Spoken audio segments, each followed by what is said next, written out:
it's Tim Hagen from Progress Coaching. And, I've been asked a lot, especially lately, what do you think the key to coaching is? And I think there's a million things going on. We have AI coming, we use AI, we use automation tools. And I still think that what we're going to always crave is human connection. Now, with that being said, there's a technical component. There's a how-to component when it comes to coaching. And I think about what leaders need to do today. I think about someone going to a training class and let's say negotiation skills. And the training department puts this 2-day class together, whether it be online, in person, seminar, what have you. And then all of a sudden they go back to the workplace. What happens? It's been going on for 30, 40, 50 years. People go back and then what happens? Are they applying it? And that's where we need leaders to coach. We all know that, right? I don't think leaders even fight that. Yet I go back to something that I think is really interesting. And I want to show you, and I think I still have it here. I think I've got some images here and I want to show, and maybe I don't have it, but basically when you think about, coaching and you think about some of the things that need to be done is we really need leaders to ask questions. That's a huge shift for some people. And then you hear leaders always talk about, wow, my person's, avoiding change. You have to facilitate change, the practice associated with change. And then you always hear, well, my people need to be more accountable in this very reactive tone, right? They're not accountable. We need to proactively drive accountability. How do you do that? So I want to walk you through a little bit of our framework. And I'm going to use our coaching framework, but I'm going to talk about how we need to help our leaders coach. It's more than just a training thing. So if you have leaders who need to coach and you're an L&D, a human resource professional, consider something that, leadership application partnership services. Let me tell you why I give that mouthful a title is when someone comes to me and says, how do I have a conversation? I got an employee who has body odor. Boom, I know what to do. Last week, I was in New York at a client site and somebody said, what do you do when someone's just complacent and they're 2 years within retirement? And they bring up retirement all the time. I taught them the legacy conversation. And somebody came to me and it really hit me. It's one of the reasons I decided to do this video. And she said, how do you come up with this so quick? And I said, well, I'm using what I teach and I create methods or I'll grab upon methods I've already created and it's within the framework of what we teach. So if you're a training or human resource professional and you want people to, become coaches, you have to do two things. Number one, you have to use a framework. Think about someone doing a speech. Would you honestly tell that person to go up there and do it without an outline? Of course you wouldn't. That's what a coaching framework is. It's a framework. It's an outline of how to coach.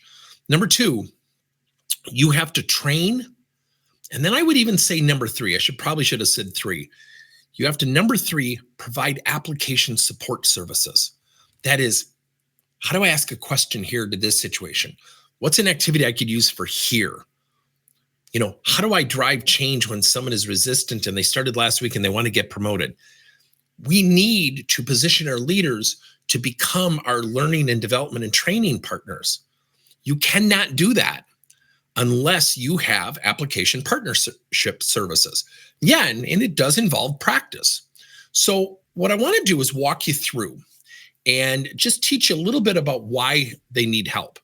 42% of people today, and the number's going higher, according to McKinsey, are actively looking for jobs. What's the number one reason people quit organizations?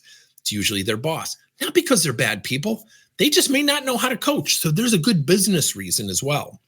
71% of people, according to Gallup, are neutral or actively disengaged, meaning negative. Think about that. That's a daunting statistic.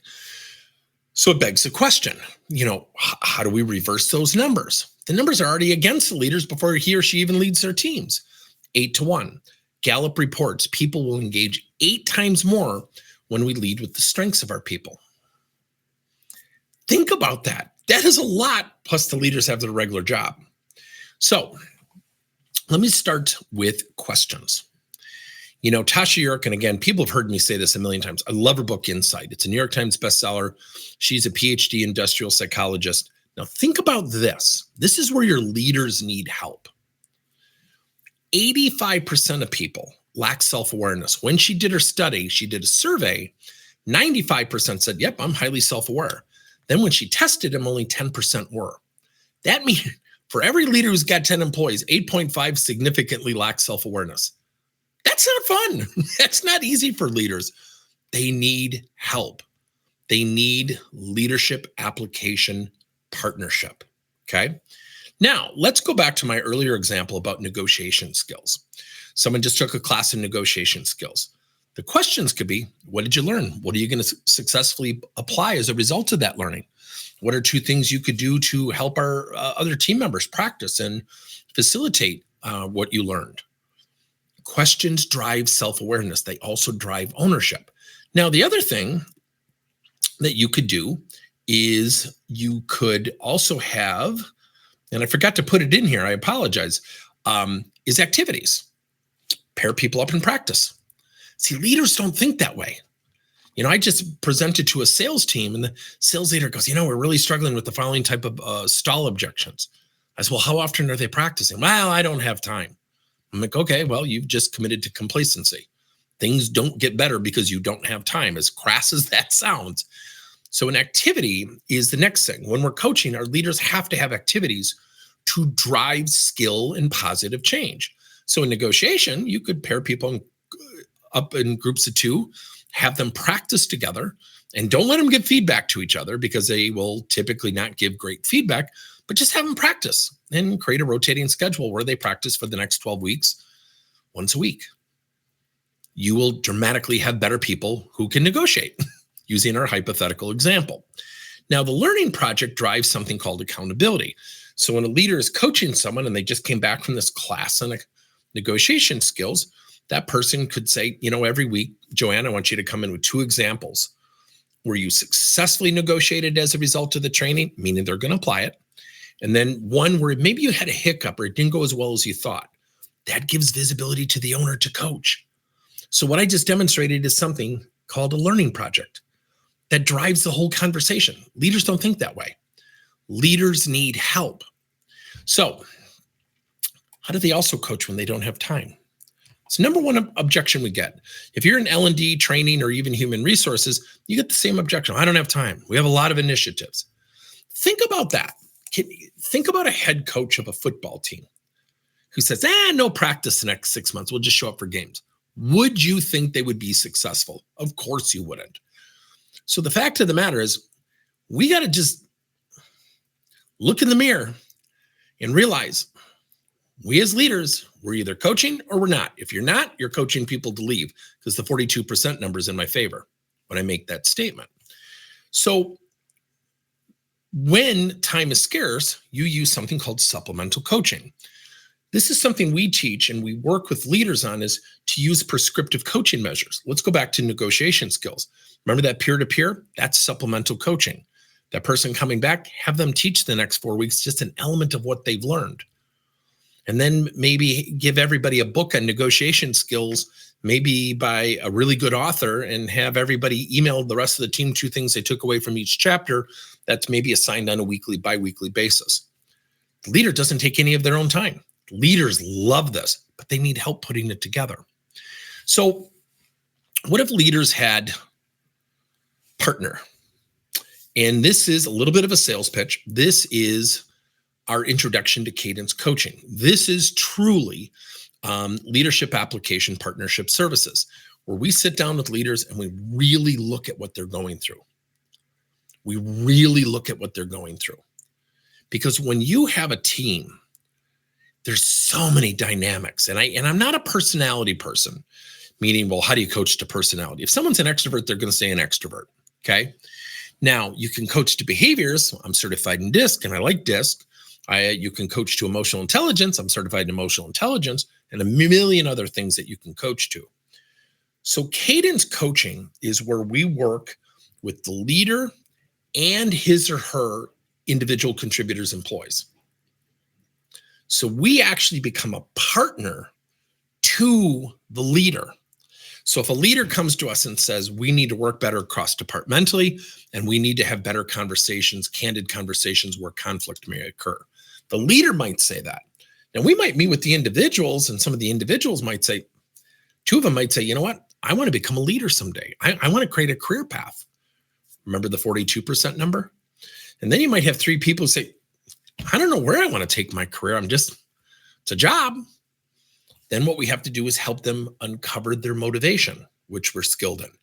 This is where leaders need, leadership, application, partnership, coaching services.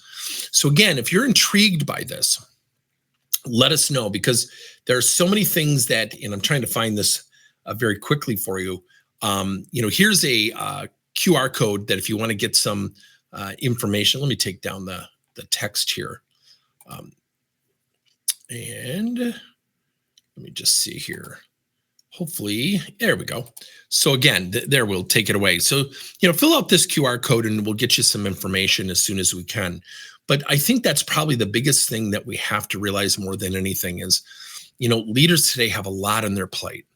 What we've done is we've designed this cadence coaching to work with the leader, but also to become their partner in coaching his or her employees. And then we bridge that gap. So not only do we coach the individuals, but we take that information, sit down with the leader and say, okay, you've got three people who want to go into management. Now, the first manager's response is typically, well, we don't have any job openings. That doesn't mean you don't cultivate their preparation to do so, because if you don't, they're going to go look for another job. It's just human nature. And then if you have three people who are lacking motivation, the typical leader does what? Well, I got to motivate them. You can't motivate someone if you don't know what they're motivated by. And by the way, a lot of employees still don't know what they're motivated by. That's where we come into play. So if you're looking for a system, a way, a methodology where you can actually coach and teach leaders to become your training reinforcement partners, your coaches as partners out in your workplace community, and we give the leaders what they want, you should really reach out to us with Cadence Coaching. It is a different way to approach people. And if you want to send me an email, I'll send you information. It's tim@progresscoachingleader.com. tim@progresscoachingleader.com. So again, the industry is changing, and the industry is changing fast. Leaders need help. They just do. And if we can bridge that gap, we will. Leaders need people to be more accountable. They need to learn how to ask questions. They need to learn how to drive change. They need to know how to coach when there isn't time. That's where we come in. And we teach them our framework, which we call QALMS, which is Questions, Activities, Learning Project. And then Motivator, which we've talked about. And then the supplemental coaching is, how do I coach, when time is tight? That's where we work with your leaders, hand in hand, truly becoming a coaching partner. The benefit to the organization is you now have training reinforcement coaching partners out in the workplace community, consistently and professionally applying coaching to the workplace. If you have any questions, feel free to reach out to us. We would love to chat with you. Thanks for your time.